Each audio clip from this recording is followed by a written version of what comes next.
1 Coríntios capítulo 4, versículo de número 1 está escrito assim: Portanto, que todos nos considerem como servos de Cristo.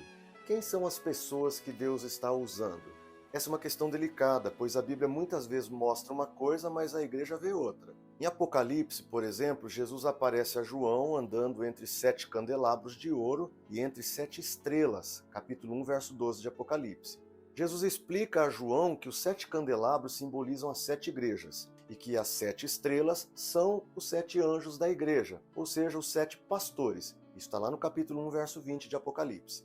O mundo adora estrelas, os superstars. Gente famosa é chamada de estrela, elas brilham. Hoje a igreja comete um erro gravíssimo que oculta a personalidade e a tietagem de pastores, pregadores e cantores estrelas. Muitos querem ser reconhecidos como estrelas e não como servos de Cristo, como disse Paulo aqui no capítulo 4, verso 1.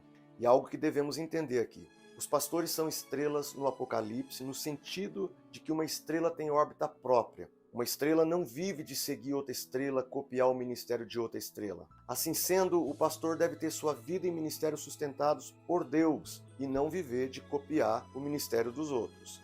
Eu creio que esse é um bom sentido para a palavra estrela. O pastor Hernandes Dias Lopes diz que uma estrela só brilha onde o sol não está brilhando.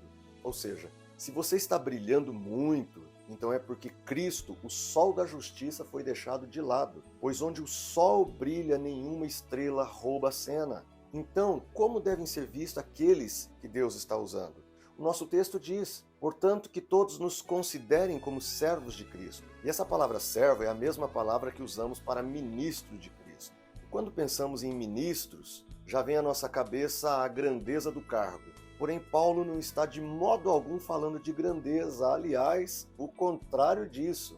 Isso porque haviam 3 palavras na língua grega do Novo Testamento para descrever um servo. Por exemplo, diáconos é aquele que serve. A outra palavra seria doulos, que é escravo. E havia uma terceira palavra, uperetes.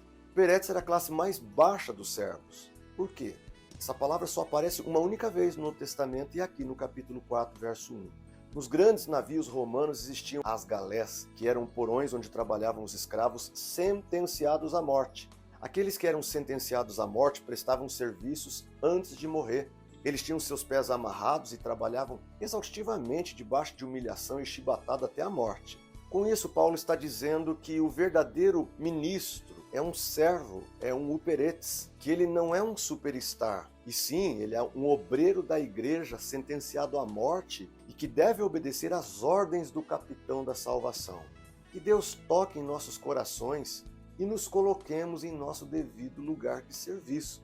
Então ore agora e diga assim: ó Deus, eu te louvo por ser seu uperetes. Te louvo por dar-me o poder de remar e enfrentar as ondas da vida sob o seu comando. Sei que não terei nesse mundo uma viagem tranquila, mas sob o seu comando a chegada é segura. Agora até esse dia, Senhor, dá-me o prazer de ser conhecido neste mundo como seu servo, alguém que está a seu serviço e a serviço da sua igreja. Em nome de Jesus. Amém.